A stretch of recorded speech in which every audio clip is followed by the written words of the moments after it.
Hi, I'm Zitali, and in this video we'll be looking at drawing a shadow scale dragon head from the game Day of Dragons. Subscribe to my channel if you would like to see more content like this. Now to start with, I am going to analyze the shapes of the shadow scale's head.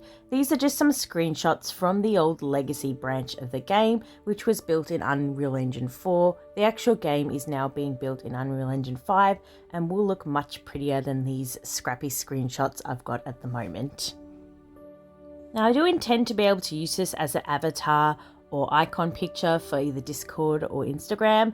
So I have put this circle on the page and I plan to try and keep the picture within this circle so that it can be easily used as an avatar. Next, I'm going to draw some lines to show you what kind of shape the dragon head is actually in. So we can think about it in more of a 3D sense, and does make it a bit easier to decide where to put things and to get angles right when you're actually drawing the head. So you can see it's a very wedged shaped dragon. So even from above, its nose tapers down quite considerably, and from the side it has this long point at the top, but it is still smaller on the snout side than at the back of the head. Next, I'm going to replicate this shape into my circle as the starting point of drawing the dragon head. Now the reason I've broken it down into this simple shape is it does make it easier to pose it in different angles, and you may not have a screenshot that is a good reference for the actual facing that you want. So once you've got this shape down, then you just need to think of it as a 3D shape, like maybe a block of wood, and move that block of wood around in your mind and draw that shape, and then add the curves and the little bits of detail into that shape to make it actually look like the dragon head. Next, we're going to draw the brow above the eye, which you can see here does rise a little bit above the shape of our block. So I'm just going to draw this little bump here and the eye underneath it. And you can see from the side angle one, it does dip down into the wedge shape. So we're also going to add this little dip into our wedge shape to make the snout sort of this more of a bottle shape rather than just a piece of pie. Now I've started adding other little details referring to where they're positioned to the wedge shape I've drawn on my reference. So we're just adding in the nostril, and I'm curving the chin and the cheek, and I'll now be adding the spikes as well.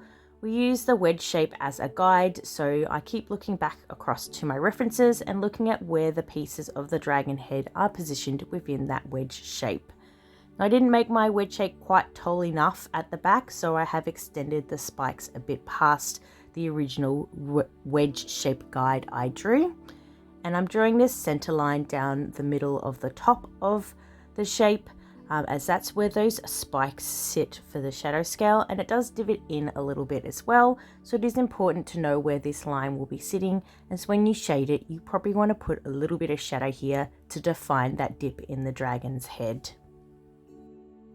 Now I have already made some mistakes, and I will be using my references to the side to help guide me in fixing these. I will be shortening the nose, and the eye shape isn't quite right, so I will be looking back at the eye shape itself and adjusting the shape of the eye to more match my reference pictures. I do like to pay attention to the shadow scale's eyes, as they are pretty distinct shape to them. They have these two ridges, one at the top and one at the bottom, and then the eyes sitting at the front part between those two ridges. So I do like to pay a bit of attention here to try and make sure I'm getting this ridge shape correct and the eye shape correct within the ridge. When we go on to shading the actual dragon, you'll see how the shadow sits underneath this ridge and on the bottom ridge as well. But at the moment, we'll just sketch out where the shapes would actually be on the dragon. Now moving on to the neck, it does have a thickish neck, and it is fairly short for dragon. So you can see it just sort of comes straight off the back of the head here, and there's a little bit of a run off from underneath the chin. I like to do a little more than what the dragon actually has, because I like to see a bit of throat coming out from underneath the chin. But you don't have to do that, it's just a style thing. I'm also going to draw these lines in to indicate the shadow, as it does have a dip down the middle of its neck where there is a slight shadow coming from the center and moving up. So it isn't just one big tube, there is a bit of a divot in the middle there. So I'm just adding some lines here to indicate where the heavy shadow would be and where there is a little divot in along the length of the neck. Now I've done with the rough sketch, I am going to add some details here. I'm going to add some shadow just to show you what this looks like with a little bit of form, as it does start to come alive once you add shadow and light to your picture, and it makes a big difference. So I've just got a new layer here and I'm just using a grey, and I'm just looking across at my references again and defining where I see heavy shadow and just adding it onto the dragon so you can see where the light would be hitting the dragon at different points on its head and neck. And I just highlight in red where you can actually see these shapes, these heavy shadows on the reference pictures themselves. You do of course need to keep in mind in which direction the sun is coming from. For instance, the top picture, the sun is coming from the right hand side, so it is darker on one side of the face than the other. Now you may have noticed I have tried to keep my proportions true to the original drawing, but if you are drawing a stylized or cartoonized version of this, then you're probably not going to do that. But I do recommend doing this first so you have an understanding of what the dragon actually looks like before you go ahead and start distorting some of the proportion. It does make it easier to decide which parts to enlarge or shrink or exaggerate. So I do recommend doing a more realistic sketch first and then moving on to cartoon or stylized drawings.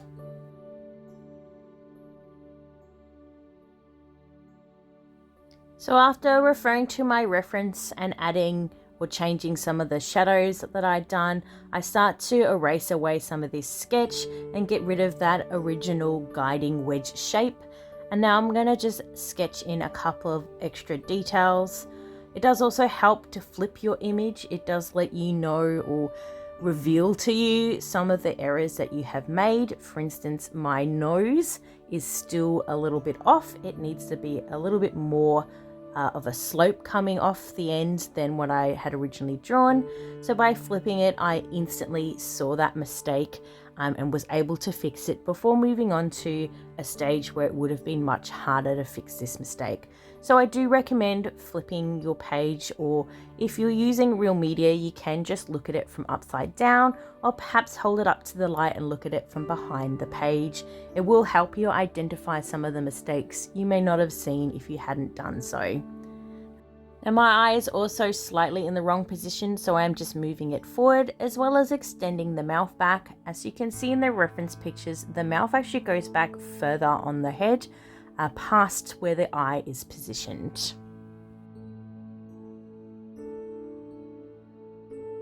Now we're just going to add the spines on the dragon's neck.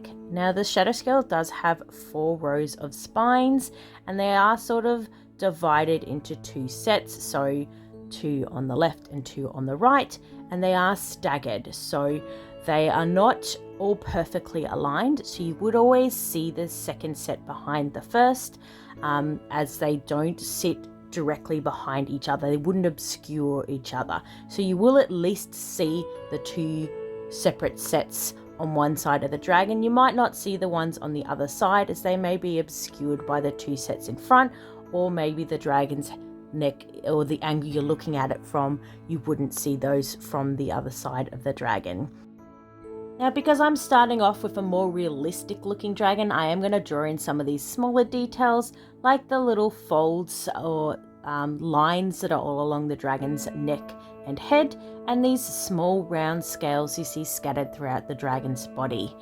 Now it also has larger, more sort of scale shaped scales on the top of its head only. So these are only seen from the top, and you can see at the bottom picture, reference picture I've got, you can clearly see these sort of larger scales. So I do want to draw these all in just for realistic sort of sake, but normally I would not draw each and every individual scales. I just want it to look different to the rest of the scales on the dragon, as they are different on the reference picture. It also has quite a few folds around the eyelids, so I'm just adding in some of these folds as well as adding in the pupil.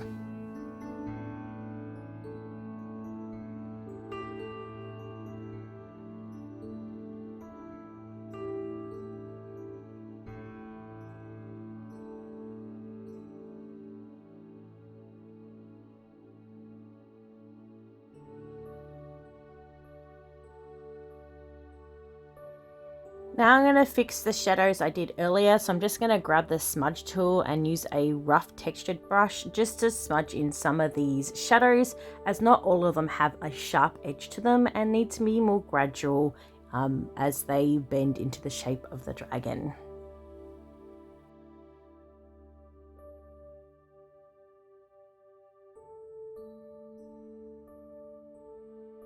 So now I'm done with this realistic sketch. I'm going to move on to stylization.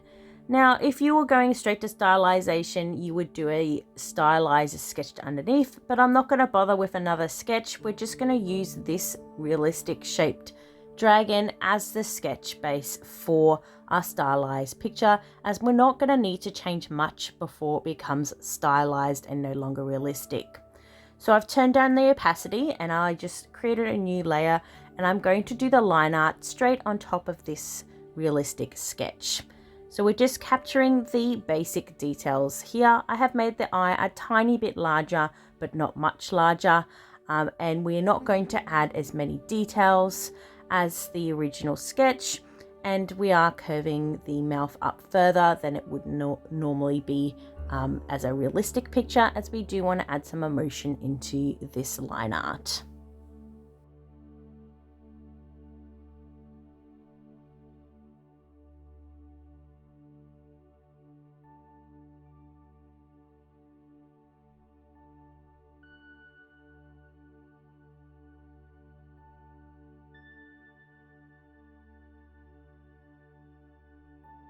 So this is the baseline art for our stylized drawing. I've distilled down most of the details just to the key features of the shadow scale, and we'll just be editing these to create different emotions and different looks.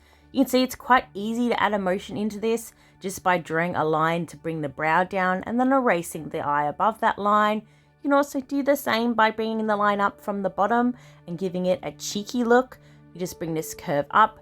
You will also need to move that bottom ridge as it would move with the face as the face moves up as well. We can also add emotion into the mouth of the dragon. I can make it cheeky by just sticking its tongue out. You can also make it angry. Basically, all you need to do is think about how a human would move its face and then draw the dragon's face and eyes doing that. Of course, real animals wouldn't be able to do that, but that's the point of making a stylized picture, as we are inputting our own human emotions into a creature that otherwise wouldn't be able to do this. So just play around with it and have fun, find a mood or something you're going for, and once you're settled on the sort of emotion that you want your dragon to have, we can move on to the coloring stage.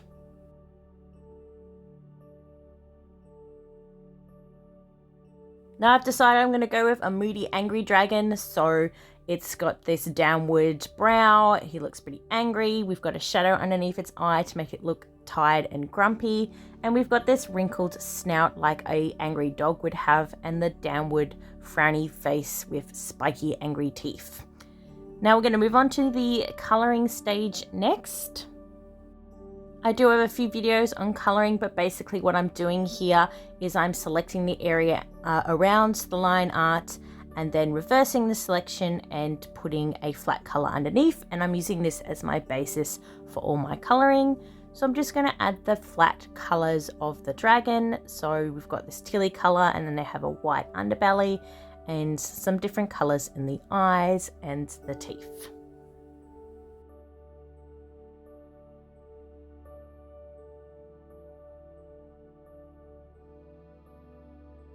I'm using a fairly basic way to shade this. It's kind of like cell shading. So I'm just using a purple colored shadow that has fairly solid lines. And then I change it to a multiply layer, and I've just grabbed that textured smudge brush and I'm just smudging in some of the shadows like I did earlier on in the video. I'm going to do a similar thing for the highlights of the dragon, but in this case I've grabbed a yellow color and I have just added some spots where the light will be hitting the dragon, and then again using that textured smudge brush just to smudge it in and give it a bit of texture, and so it doesn't look terribly cell shaded, as I'm not a huge fan of just flat cell shaded pictures. I generally only do that if I'm making something to print on a t-shirt or a pencil case or something like that. Adding some little bits of highlight here, so I've just got the white and adding a final highlight to the top of this colored dragon.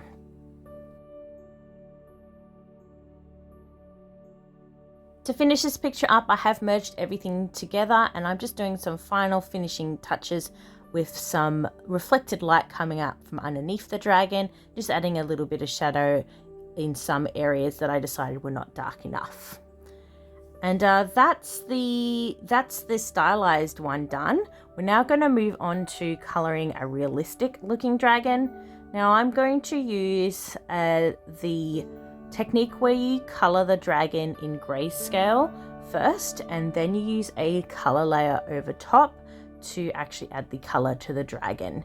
So I've used a mid-toned gray, and I've then merged my original sketch layer with this colored layer, and I'm using my smudge tool to smudge everything in so that it's a smoother transition between the light and dark areas.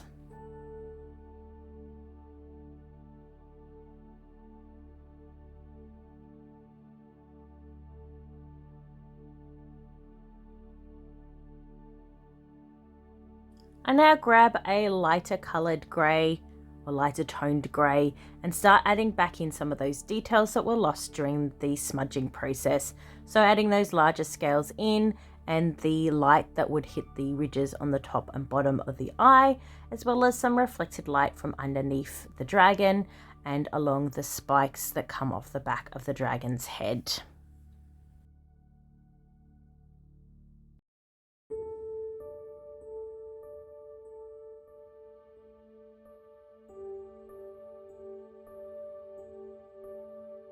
Now, colouring realistically does take a lot longer than colouring simply, obviously, because you have to make sure that you've got transitions between light and dark. It's not just a one-line cell shade with a small smudge.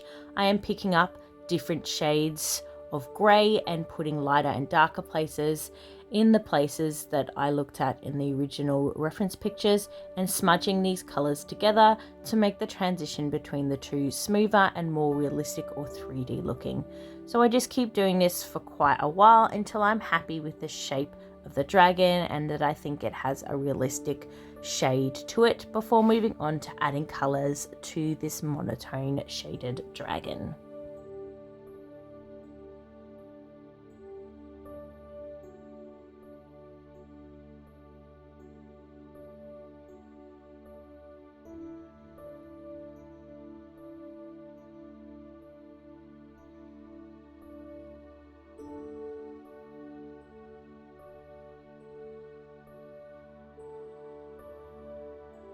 Now the dragon is shaded, I create a new layer above it and make it a color blend mode, and I add the color to the dragon using this method. So I firstly just color bucketed the whole layer in the tealy aquary color, and now I'm starting to mix in different colors to different areas of the dragon. I do like to add a bit of pink around the mouth, nose and eyes, as I do think it makes it look cuter and a little bit more appealing to look at. I'm also mixing in some slightly different tones of green, so it's not just one flat color of teal, and I add some color into the eyes as well. I am free to choose whatever color I want without worrying about removing or disturbing the shading I did earlier, as it is a completely separate layer and won't be affected by the colors I add on top. Now I did forget this dragon has a paler belly, so I've had to adjust the shading I did on the layer below, as it now needs to be a lighter cream color. So I've just selected that area that I shaded too dark and used the adjustment tools to make it a lighter color of grey or shade of grey, so that when I applied the color to it, it would appear as the creamier white color rather than a dark grey. After I'm happy with the type of colors I've used, I then merge the layers together for the final adjustment stage, including smudging in the mistake I made earlier. I'm now adding some of the finer details, as I do find that it can sometimes be difficult to add things like reflected light or tiny details when using a color layer over a monotone layer. So I do still merge the layers together into one image and then add in this reflected light from underneath the dragon, or any tiny details I wanted to add that I couldn't quite get right using the color layer over top of a monotone layer. I'm also adding in a bit more highlight here, same with the stylized picture. I am using a yellow color and just defining some of these areas where the light would be hitting the dragon.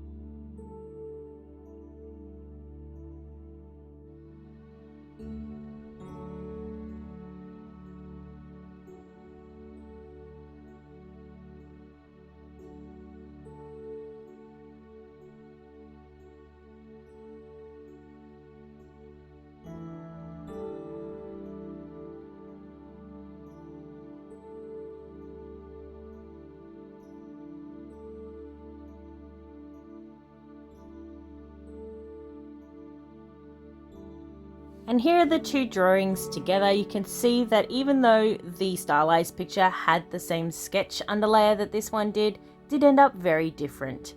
Now you can also add emotion into a more realistic sketch or drawing. The same principles sort of apply, so I can move the mouth down to make it look kind of sad, and we can move the lines down from the brow and enlarge the pupils to give it a bit of emotion. It's just a little bit harder to achieve because there are some things that just don't make sense when you try and make them look realistic. For instance, this dragon doesn't actually have like human eyebrows, so I've struggled a little bit with making it kind of look sad without moving the entire top of the head down. I'd also add a bit more blush here to make it look, I don't know, cuter or blushy. I think I ended up using a bit too much red in the nose itself, but you can sort of see you can still get some emotion into a more realistic picture. You can of course do things to distort it even further, so making the eye larger does make a big difference to adding emotion into your pictures. So I've just grabbed it and enlarged it a tiny weeny bit to make it have the more like puppy eyes look. And I'm just adding some final reflections in the eye to draw some attention to the larger, sadder looking eyes.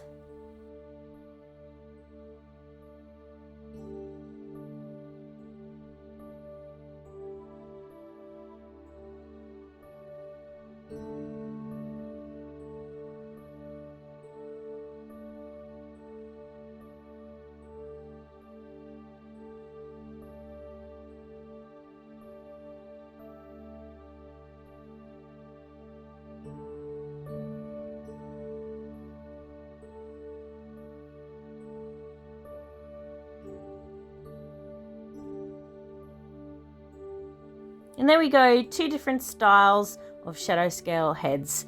I hope you found this useful.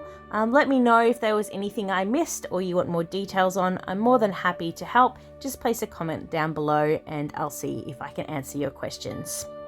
Well, thanks everybody for watching. If you enjoyed the video, don't forget to give it a like, subscribe if you want to see more, and I also have a Patreon if you want to support me. Thanks again, and we'll see you all next time. Bye!